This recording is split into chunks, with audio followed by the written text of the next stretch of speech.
All right, it's time to your Bibles and turn to 1 Peter in chapter 4. 1 Peter in the 4th chapter.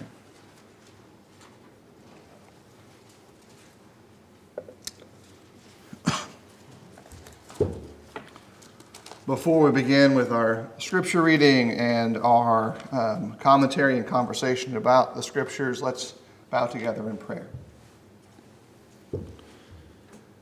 Heavenly Father, we thank you for the blessings that we find in Christ. We thank you for the time that we share together and study. It's our hope in this study that you will look within our hearts and help us to acknowledge and recognize the teaching of Peter that is necessary for us today, that we will then be willing to mature and grow, and that our service will be to your glory and honor. Please forgive us of our sins, and we offer this prayer in your Son's name. Amen. All right, so we are in 1 Peter 4, verses 1 through 6 as our primary reading for today. As we kind of lock into the context of what we've got pictured for us, remember in our prior conversations as we've read together through 1 Peter, we're looking at a community of disciples who are now scattered for a multitude of reasons. The primary one has to do with what we kind of box together as persecution, but it's not exclusively persecution. There are other factors that have dispersed these Christians across the communities outside of their normal Judean habitat. Some of them had already migrated, had already lived far out of Jerusalem. And they were kind of speckled in the Gentile communities. These are ones that may have interacted with Paul and Barnabas and Timothy and others. Some of them are evangelistic themselves, and they may have already been similar in role to Paul and Barnabas and Apollos, Priscilla and Aquila, etc. And some of them now are also in this category that said they're moving in advance of or as a consequence from pressure being placed by the Roman Empire on Israel and the religious communities that surround Jerusalem. So we've tended so far to focus specifically on the followers of Jesus, the disciples, the followers of the way, or as we'll eventually read, Christians, even in this particular set of letters, who are being impacted by that. But make sure you remember the larger backdrop. This persecution that comes down is not exclusively Christian focused. And in fact, you could probably note that Christians are actually swept up into it initially. High pressure Christian persecution from the Roman side really hasn't manifested at a high level yet because of volume. The majority of the community being impacted by this isn't full of Christ followers. It is full of Jews, maybe zealots, maybe some of the royal connected families that had fought to reestablish rule, the common Jew that had no real affiliation, and other ethnic and social groups who were kind of around Jerusalem at the time. And all of those factors that created the end of the Second Temple period, which is war, mismanagement by the Roman Empire, and the common conflicts of the day are all producing this environment where things aren't great. And there's one more factor. God's hand is willing through all of this. And so he's doing things independent of human endeavor that at times aid in the safety of Christians, and at other times bring consequence to those who ignore him. Those consequences aren't always persecution, though. They are a wide array of possibilities. And so all of it has to be kind of reminded to us as the backdrop. Like this is the the underneath thing. So let's now, with that, read together 1 Peter chapter 4, verses 1 through 6. And Michael, could you read that for us this morning? Therefore, since Christ has suffered in the flesh, arm yourselves also with the same purpose.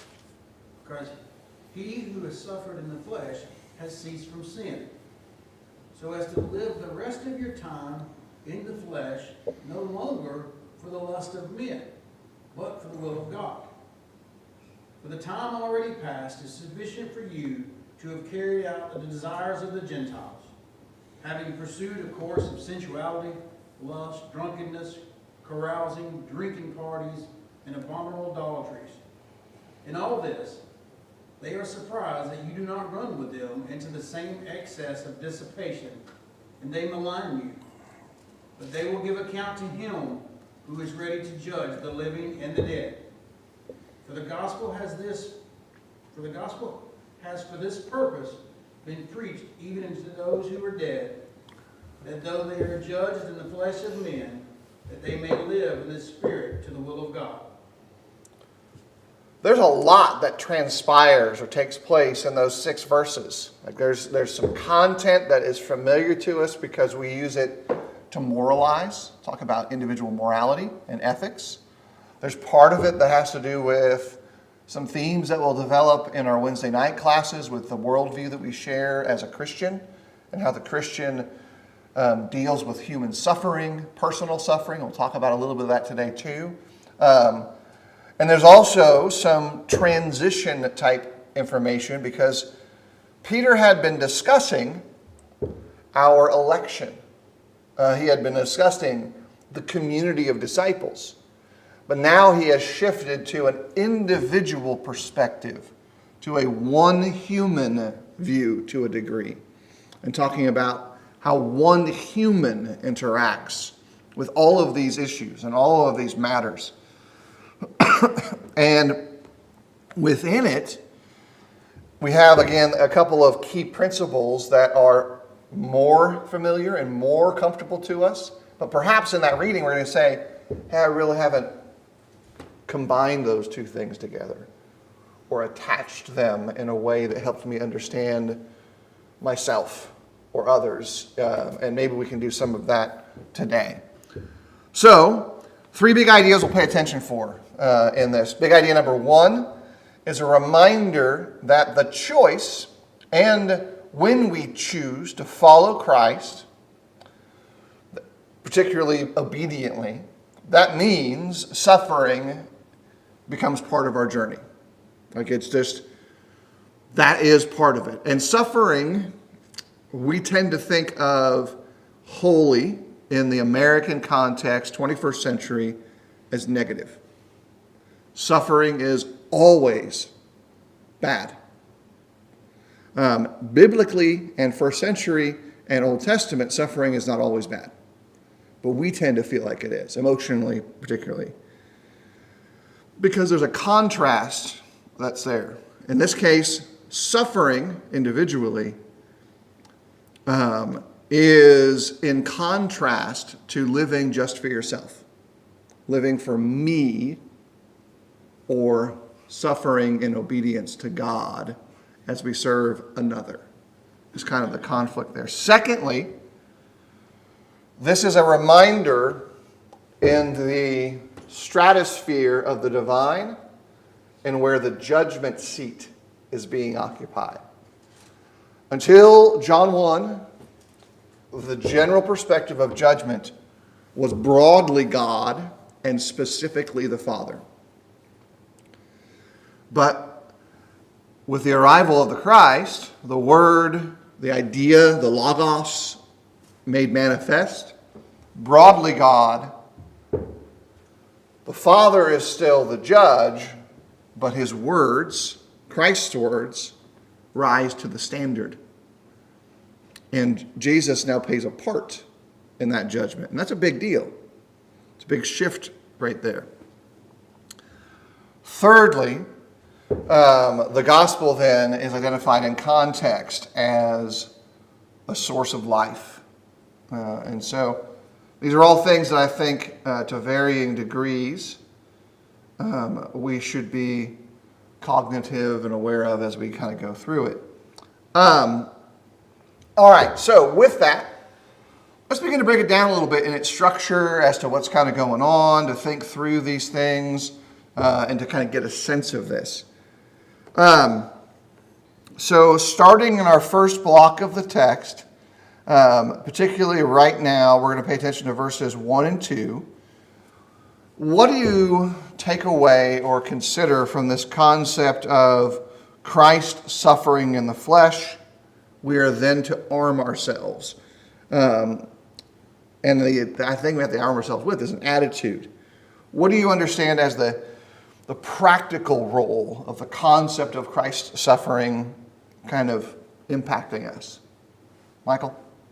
At first when I read this, arm yourself with the same purpose, it struck me odd. I had to think about that a little bit. When I think about it, I get to, when he was about to be crucified, you could tell when he was praying that this wasn't something he wanted to do. This wasn't going to be fun. And he said, nevertheless, your will, not mine.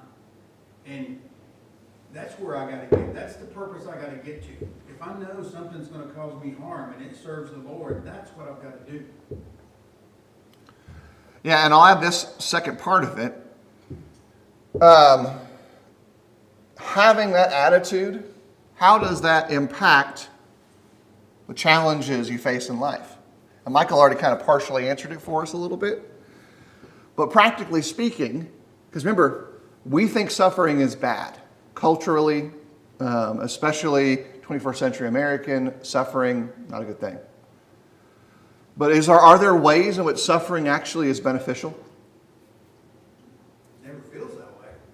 Not in the moment, right? Right. Discipline never feels great in the moment, but it produces positive outcomes. Suffering through learning, generally. How many of you taught someone to drive? How terrifying is it to teach somebody to drive? It just absolutely is. And you suffer for part of that, right? And they suffer too. With some experience, I'm much better at teaching people to drive than when I first started, right? You probably are too. And you kind of learn to make things a little bit better along the way. But that's still suffering. But eventually, the person you taught to drive drives well enough so you can sleep when they drive, right?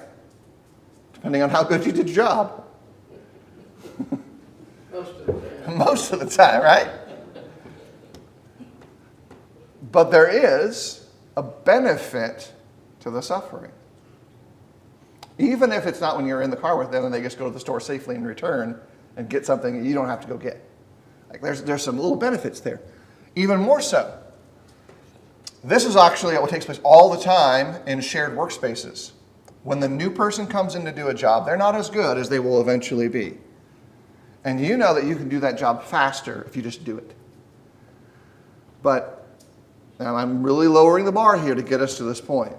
But as you suffer through their poor work product for a little bit, they learn to do it better. And eventually their work product is satisfactory. And eventually, you know what happens? Their work product is actually equivalent. And in some cases, their work product is better than yours. Now that's a really easy area, both of those, right? Because the suffering in context here isn't this light level of little things. The suffering here actually changes you in the process. It manifests a benefit to you.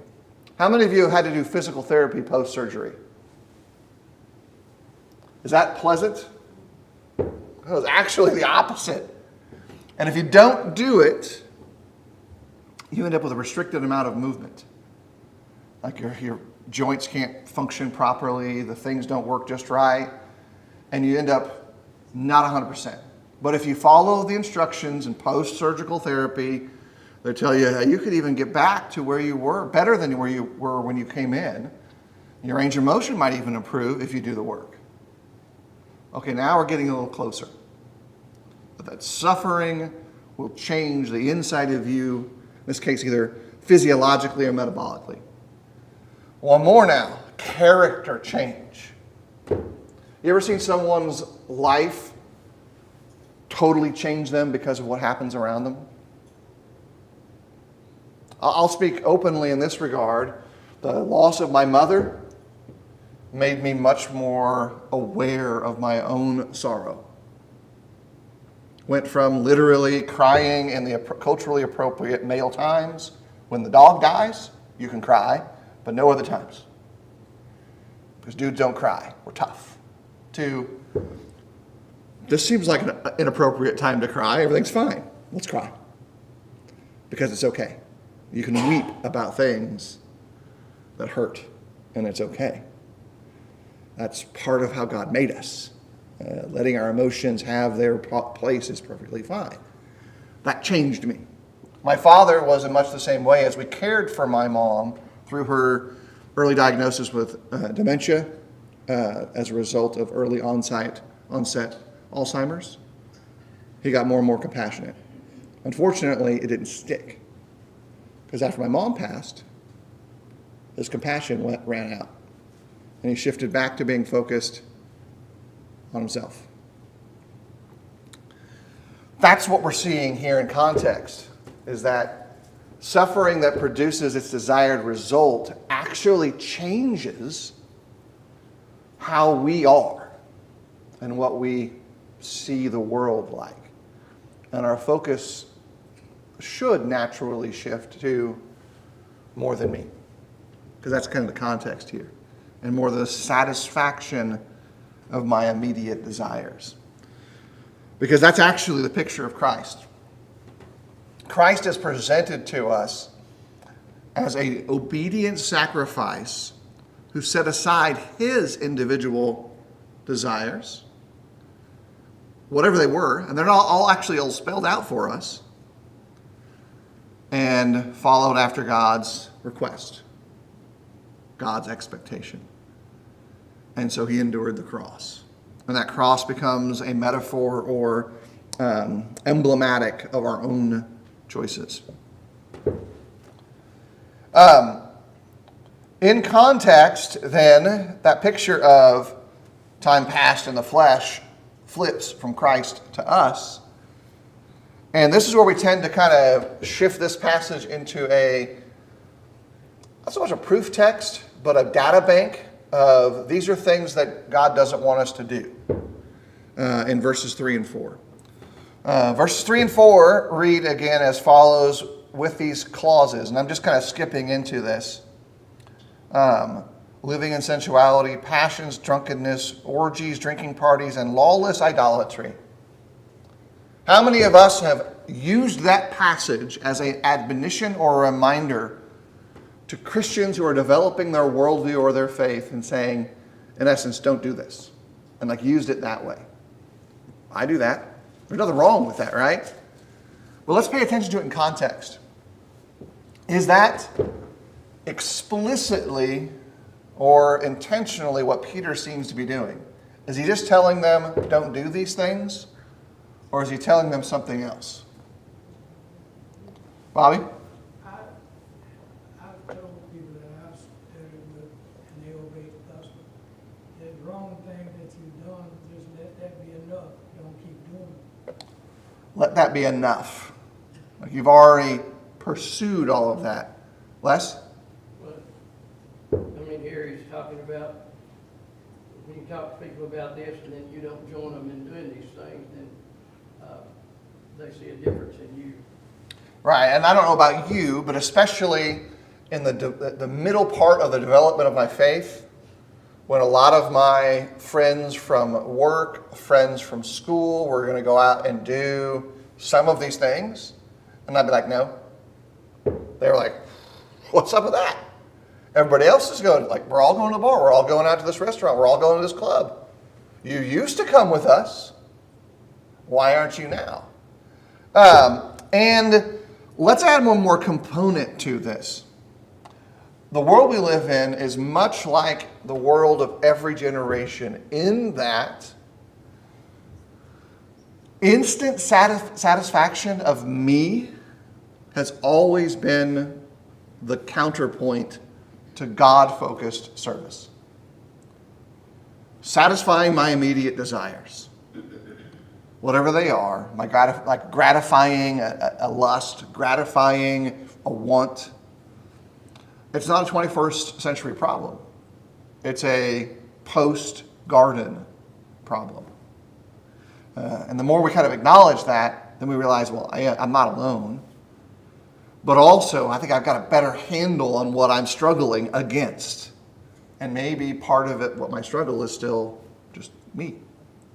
And the me that I want to satisfy. So you'll notice that each of the selected areas that Peter identifies are all things that are narrowed to that same self-satisfaction space. Satisfying myself right now. So you think about these orgies right now. Drinking, revelries right now. They're all about the immediate, obsessive self-satisfaction and the allure of them rather than, and this if you want the wordy version, it's up here, rather than, hey, there's something else of greater importance than me. That's important because not everybody is going to mature in each of these moralized areas at the same rate. The way in which they ensnare us digs deeper into our individual makeup, and it takes longer to pull the hooks. How many of you guys have struggled with the catch and release aspect of fishing that you're not really good at pulling hooks out? I'm not really that great. I can, and I fight the fish and win, and I think the fish are fine. But I'm not really good at it. I'm not really good at fishing either, but that's a separate issue. But I can set up the gear great. I can do all the tackle and all the knots and all that stuff, but the fishing aspect is a struggle for me. Well, some of it's because the hook gets stuck too deep. Or when the fish grabbed it, because fish do all kinds of crazy stuff when they get on the line, and they dug it in really deep. We're not that much different than that experience with the way in which sin works in us, and especially sins that include a chemical dependency, because some of them do, alcohol in particular, or an emotional dependency that can function in the same way as a chemical dependency works. Because we substitute a God-provided solution with one that the world has provided. Well, this makes everything okay. If I go be with this person, it's okay. Or if I go drink this, my problems aren't there. One of our current popular terms for that is to self-medicate. Instead of going to the doctor for this, or whatever other options are, I'm just doing this to make it better. And the most popular behavior for self-medication is drinking alcohol. So if someone has self-medicated for 20 years and that they can't call themselves an alcoholic, but they probably are, that's going to be a longer process to shift their mindset, right? They can accept it intellectually right away. Hey, this is not good for me. Because they actually already have, because they know they're self-medicating. Like they know they got a problem they're trying to cover up. So what Peter is doing here for us is actually showing us that there's another approach to dealing with these complicated issues. You can tell someone, look, yes, Timothy says there's a use for alcohol to settle your stomach. A little wine. That means he's drinking alcohol that actually has some level of alcoholic component. So you can't say that no alcohol in your body is the biblical perspective for everybody. No, there's a biblical instance where it's okay. But you can say, hey, we do know that you can't gratify yourself. So there's a boundary here somewhere. We do know that perhaps some people who aren't Timothy, it'd be really bad for them to have any alcohol in their body. But Peter is saying, hey, there's also some additional reasons that you may want to think about, the larger picture that might work for somebody else. Because not every approach to solving a problem is solved with just one answer in the scriptures. Because each person is different. Because think about it this way. With our Lucan medical advice for the little wine for your stomach, for whatever that actually entailed, we may not give that advice to someone who is a 20-year alcoholic. We might find a different solution to that same problem if there's one around. That's part of what Peter's doing here. He's pointing out that it's a lifestyle issue. It's a worldview issue. And these particular behaviors are emblematic or indicative of what happens when you do not seek to serve your community, where you do not understand what it is in conflict. This is the world's view. They satisfy themselves right now. God's view is our satisfaction is found in other times, in other relationships, and in other places. It's not that we won't have joy. It's that our joy may be temporarily delayed. But we do so for the betterment of ourselves and others. And I think that actually is the strongest appeal for me, aside from my personal history with my family with alcohol use and all these other issues, to say it's wise. Because that's what the Proverbs say. It's wise to avoid the drink. And so I live in that space over there. Michael, did you have something to add right there? A little bit. Trying to connect in verse 2 and verse 4. There's a change.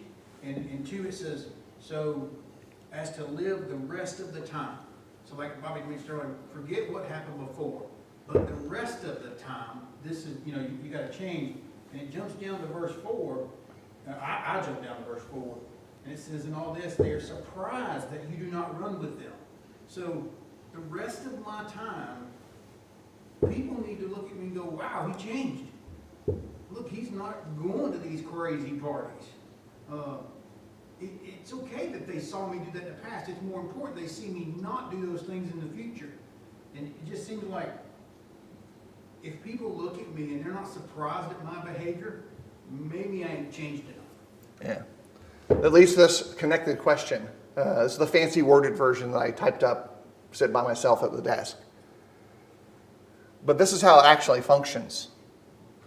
If we want to have a meaningful relationship with someone in such a way so as to influence them to do good or to draw them to Christ, we're going to come to a period of conflict where our lifestyle and their lifestyle are different.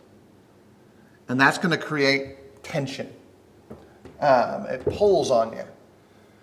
Doesn't matter what you do in life, you're going to be involved in building, maintaining, sustaining positive relationships that are helpful to you as a disciple or as a person with someone whose world is entirely different.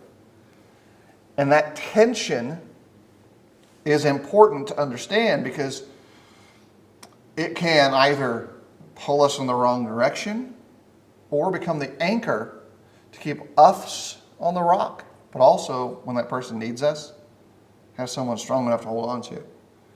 And so we've got to figure out aspect about it. So that tension is something to think about for a while in navigating those difficulties. I'll use some of my experience as a fodder for thought. I am getting to the end of my volunteer phase as a BSA Scoutmaster because of the natural transition of those things. So that's like 12, 13, actually almost 15 years now of off and on service to different units and groups. Most of the time, it would only be myself and maybe one or two other similarly minded Christians that we would worship with who have been in the parent level volunteer space with these groups. Sometime maybe 3. I've actually had a number of times where I've had many Christians working with the same group of boys. Outside of the scout context and those scouting events with those parents is a whole different world. Because the rules of scouting basically mean a lot of these moral issues aren't allowed.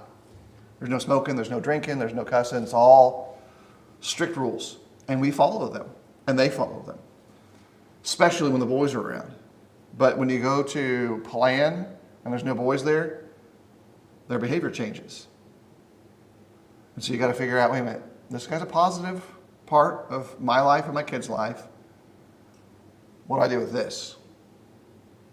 How do I approach that? What's the obvious first choice? Stay away from it. Like, well, yeah, maybe there's got to be some boundary there. Well, I know that for me, I can't do what he's doing. I can't run with him or them. So like, I got to stay sober. That seems super easy, right? Well, it is to a degree. I still have to plan things, and I only have limited authority. I can't make them do what I want to do because we have different choices in the background, and they may not understand or agree with them. So you can get crafty, as I have in the past, and you plan your planning events at places that don't serve alcohol. Sneaky move. Yeah, we're going to do all our planning at the Panera Bread or the Zaxby's. Okay? That fixes some of it, but it doesn't fix all of it, because you're not always the one making the plans, right? You have to be careful with your influence, to be present so they know you care, but careful with your influence so it does not get subjugated to theirs. There's never an easy solution to that. When I've done work, travel-related things with side jobs or even before I was preaching, you have less control. How many of you guys, because of the nature of your jobs at times, have to travel with somebody else? I've done that. What's that first awkward conversation like? Especially if you're now a believer. Hey, I know in the past we used to go to this bar when we got in, or you used to stop at the the bar inside the terminal, get a drink before the flight to calm your nerves, or whatever it is that drove you to that decision that day, but I'm not going to do it anymore. Is that awkward? It should be. It was awkward for me. And I didn't even really drink when I was a young unbeliever. So these processes that kind of present themselves, and in my cases, it was most of my family fighting me about going to church on Sunday when we went on vacation. Those were my big first conflicts. They didn't want to go. I'm like, I'm going. You can leave me here or not. Like, it's up to you. These are these conflicts that take place because your worldview has changed. Your perspective has changed. But you've got to figure it out. And they're never going to be perfect solutions. And they're almost always going to mean initially you're going to have to submit and serve and accept rougher things than they're going to get. Like you're going to have to get up early, drive longer, get left behind, and accept it. That's in context, right? And dealing with these surprised events. But remember, to a certain degree, we're dealing with minimal issues. We haven't even got to the point where they might tell you you're not employed here anymore, which can happen and does. Or where your behavior becomes so socially egregious that they cut you off completely. Well, yeah, we were going to invite you on this family trip, but we knew you wouldn't drink, so we didn't want you there. Yeah, all our kids who are friends are going together and their parents are coming, but your kid and you as parents aren't invited because we know you wouldn't want to. You ever been in that setting as a parent? Well, I have. And how does that feel as a parent when your kid knows that all of his buddies are going to do a thing and he's not a believer fully because he's a kid, but it's because of their convictions? That's a parent moment, but it's also a moment for you as a disciple, and it's where your kid's suffering and doesn't always understand or agree as to why. Now we're getting a little bit closer to the context because you don't understand what's going on. I think there's probably something important for us to learn in this, in making our faith more living and rich. I don't know how it affects those who don't preach, but I do know for those who preach, myself and others who are evangelists across the U.S., when somebody finds out that we are preachers, I get treated differently. 100%. Number one, somehow people forget how to use swear words around me for a little while. I don't really complain about it. I'm like, cool. I don't think it happens at the same rate for those who don't preach, though. Is that a fair opinion? It has happened to me some in the workplace when people see the kind of life I live. I've had people that, if they're off with some other people that use a lot of bad language and when they're around me, but it's more, I saw it more often with my dad being a preacher. Not only the way the world, but even sometimes the people in the church. He used to complain about him and mother was always brother and sister Clark. Everybody else was Bill and John and George. Everything. He said that I don't need that title. You know, I'm just. I think it's much better to say, this is my brother, not brother Clark, my brother. Linda is my sister. Linda is my sister. That's the actual use of the term. I don't think it's a great title. I'm not a big fan of it either. But you start thinking about this for a moment. That only works for a little while, that little protective bubble. And I actually intentionally try to not pre-identify as a preacher and just not tell people what I do, because evangelistically I found it more effective to get to know people without that barrier. That though means I have to accept that I don't get the little cushion. They're going to try to be whoever they are around me for a little while. And there are some, once they find out, they look at it as a wound that they can put their fingers in and manipulate your flesh. Jill encountered a phrase we hadn't heard until we moved to Georgia, where she is the first lady of the church. I didn't know that was a thing. You guys heard that before, first lady? By the way, ethnically, I can see where that term originates. It is not a cultural context for all of America, but and she gets treated differently for it. We would say she's the preacher's wife. It's the same, kind of the same thing, not exactly. So, but she got treated differently, but not about speech. It was about respect. It was a different thing for her in the workplace in particular. These are all aspects that pull on these same areas of what it's like to have this layer of tension between your convictions and your faith and a world that does not share those same ideas. There's one more part of this that's important to pay attention to, especially as we got 5 minutes left-ish, plus or minus. Suffering leads to glory. That's a universal reality from garden to garden. That suffering leads to glory. In the Old Testament stories, the narratives, the poetry, the proclamations of the prophets, the declarations of God, it's consistent that suffering leads to glory. In context, suffering. Not just all pain. It's not pain that leads to glory. It's suffering leads to glory. God exalts those who have humbled themselves in life.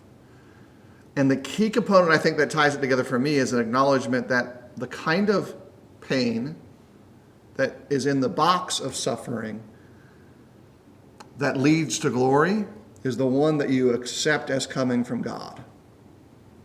That God had a hand in it.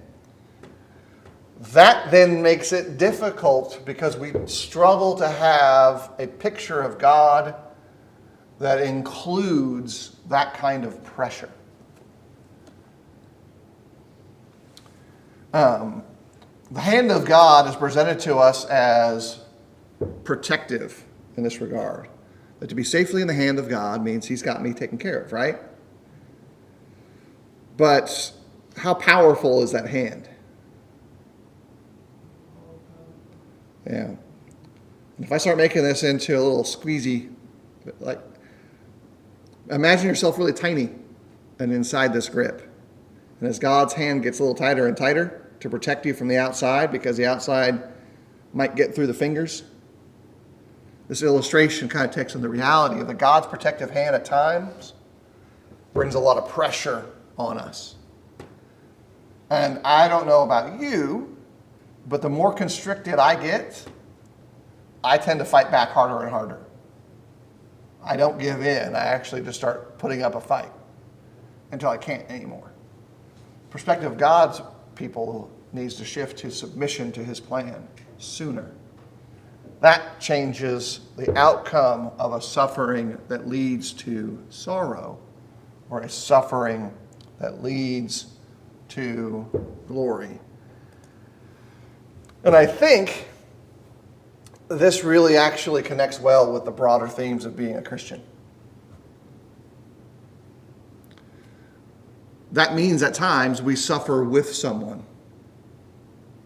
You see someone going through a spiritual tumultic kind of bad experience, nobody really wants to get in the middle of that mess. How many of you have ever separate two giant dogs that were fighting? Not little dogs. I never want to see any kind of pit bull with a chihuahua mind, because that's the actual dangerous dog. I can handle pit bulls who are pit bulls, but a pit bull who acts like a chihuahua, I'm not messing with that. But now picture two of those going at each other. You want to separate that? Do you realize that that is a great illustration for how at times you and I interact as disciples in the middle of crisis? Dogs who bite one another. It's actually kind of in the context of the text. Bobby? When two dogs are fighting, if you get in the middle of them, they don't care which one. Yeah, you now just have 3 dogs, or 2 dogs with a chew toy. The other dog. Like now you got 2 dogs and you're their chew toy. Even if you're big enough to grab them on their necks and put them to the ground, which is what you hope you might be able to do, or pull one of them off and get them into 2 rooms until they calm down, and the lust subsides, and the adrenaline flushes out of their system. In the end, we don't want to do that yet. This aspect of suffering, interpersonal relationships that develop in Christians, pressure from the world outside, all forms of legitimate persecution, from emotional to physical, all of those fit in the broader picture of discipleship in the kingdom and what it means to be a Christian. And your life will bounce through all of those phases. That's what Paul was talking about when he said it's no longer I that live, but Christ lives in me. I'm no longer living for the things of the flesh, but Christ living in him in Christ. Absolutely. That's it for our class time this morning. A couple